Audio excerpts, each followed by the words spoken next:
It's a big match. It's a big guest. Timbers captain Liam Ridgewell joins Ross Smith and me on Timbers in 30. Liam, the Timbers supporters, they've been buzzing all week for this match. How do you feel? Do you feel the energy? Do you get amped up before a rivalry match? Yeah, definitely. I think you feel the energy, certainly in the city. You know, going onto a training pitch start of the week, you feel it a little bit more than a normal game, obviously. Yeah, and it's just one that you just want to get started, really. Yeah. I think you train all week and you prepare for a game, but at the end of the day, you know, it's a rivalry game, derby game, and all that goes out the window once the whistle blows. Well, you're used to these derby matches. Second city derby, Villa versus Birmingham, and you played on both sides. You played for Birmingham, you played for Villa. What is the pressure like as a player then going into these rivalry matches? Yeah, back home, I think you obviously grow out of it. You know, you're young and you know the rivalries when you're coming up through the ranks, and obviously them ones are, you know, maybe a little bit more of a niggle because they're so close together. You know, you get a few more fireworks and a few more fights and stuff like that. But, you know, obviously I certainly felt it when I first come over here and you see the rivalry between the fans and the players, and, you know, it's one you just look forward to. We're just off camera as well. You scored an own goal for Birmingham going back against Villa. Yeah. How did you dig yourself out of that afterwards? I didn't.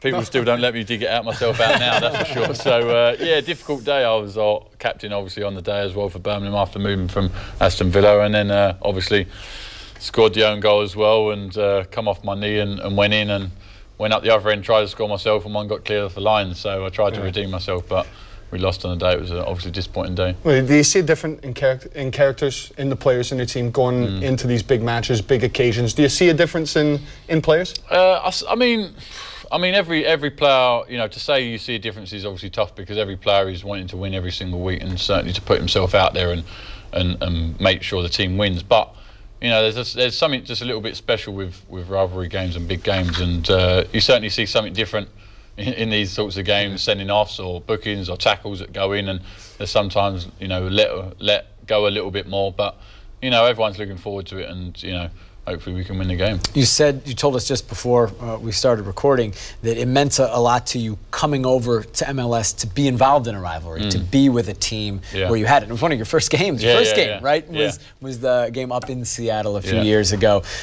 For a guy coming over from the Premier League, from playing in England, how much did you enjoy being able to come to a team, come to a situation where you could get in a pretty fierce rivalry? Yeah, I think I would have been disappointed not to be able to have that. You know, I'm sure all the teams have it around MLS, but, you know, for Portland and Seattle to have such a big rivalry, didn't really get it to start off with, being 4.5 hours apart, and thinking, well, why do they hate them so much? You know, but you certainly understand, and you know why. You know, like on my first game, you get it and you understand it, and, you know, when they come to us, you can feel it as well. And yeah, it was a big thing for me to obviously still have that from coming back home, because it's such a big thing back home. It was a great week for you as well. You became an all-star a couple of games after that as well. Yeah, that's right. Yeah, it was putting the kids' curtains up in the new bedroom, and then suddenly get an all-star call up. So now it was obviously a good week, and, you know, getting scared by fireworks as it went off before the game and stuff like that. It was enjoyable. Certainly a good way to get introduced into it. And you talk about the fireworks. The Seattle Sounders will be stoking the fire, the bit of banter that goes on. Do you approach the first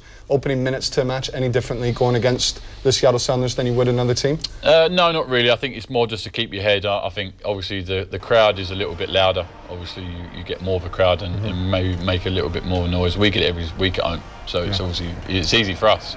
But obviously other teams, you know, they stoke it a little bit more, and, you know, they ramp it up a little bit, and the fans are a bit louder. So it's just really just to keep your head, keep your mind on the game. Don't let anything, you know, too fierce happen in the first 10-15 minutes, and then you know, let all hell let loose, you know.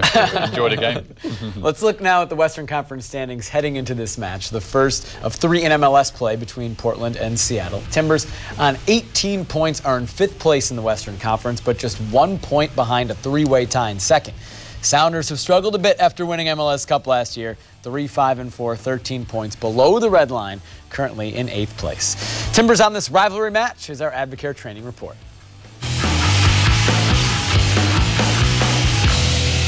Yeah, this is one of these games that's bigger than 3 points, and I think when you look at the history of the two teams, oftentimes these games kind of propel, you know, whichever team ends up winning out. The history is tight, you know.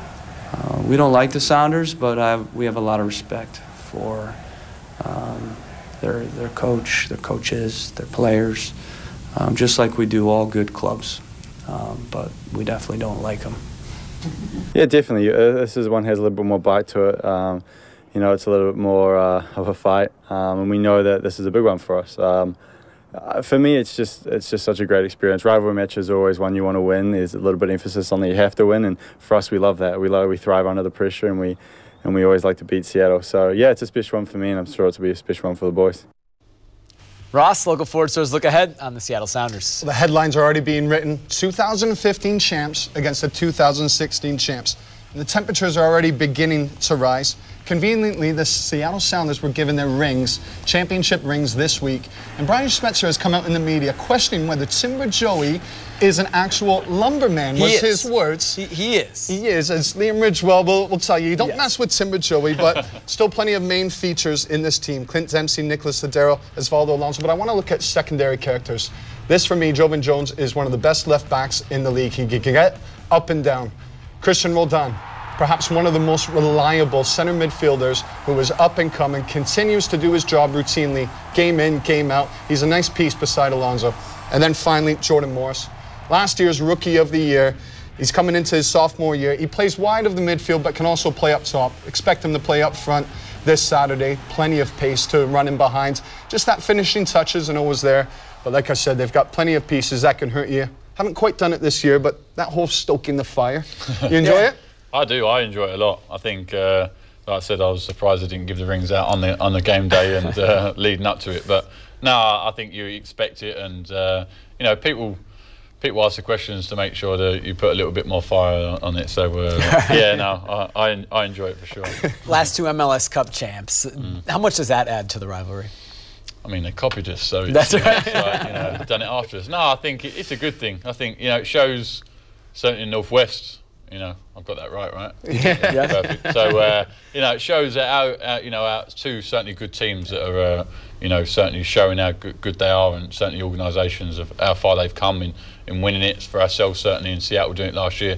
Yeah, it was annoying them winning it, obviously, but you know, it shows how far the two teams have come, and you know, it's a good matchup. I'm looking forward to it. The tifos, do the players look forward to it? I do. Personally, I always look around and see what's, you know, hanging up. I think at the end of the national anthem, I always look around and people are swinging their scarves and wait and see what people are holding up and showing, and you know, it'd be enjoyable to see what they've got for us this weekend. Do you have a favourite one from Providence Park? To be honest, I think it was probably that one you just shown. Yeah, I think that's probably the good one. I like the Adam Kawaze one when he saved the, you know, even though he didn't play. Jake was in. You know, and a quick one went up on the side. The face, really, yeah. But you know, it was a good one. Probably them two have probably stuck out in my mind, that's for sure. Yeah, for Seattle on the field, I mean, we've talked a lot about the rivalry. We've talked about the emotions of it, but kind of the technical aspects of the game tactically. What do they do well? What do you guys need to do? I think they throw a lot of men forward. I think they try and attack very well. Like you touched on Jovan Jones, he plays like a winger. It's like you know, watching back home, he has that whole side, and you know, you've got to defend against it and try and keep him back as much as possible. But you know, Ladero and Dempsey, obviously the ones that come under Jordan Morris, and you've got to keep your wits about you and really just keep a good shape, good defending shape, and try not to pull him around. And obviously you touched on Jordan Morris, so you know, it's a tough one. You know, he likes to run in behind and try and pull you apart, and you know, games you look forward to, that's for sure. Yeah. All right, it's the Timbers and the Sounders for the first time in 2017. A noon start on Saturday from CenturyLink Field, a national TV broadcast on Big Fox, the over-the-air network. You can watch in the Portland area on Fox 12 Oregon. As always, you can listen to the match on the radio, 102.9, 750 The Game.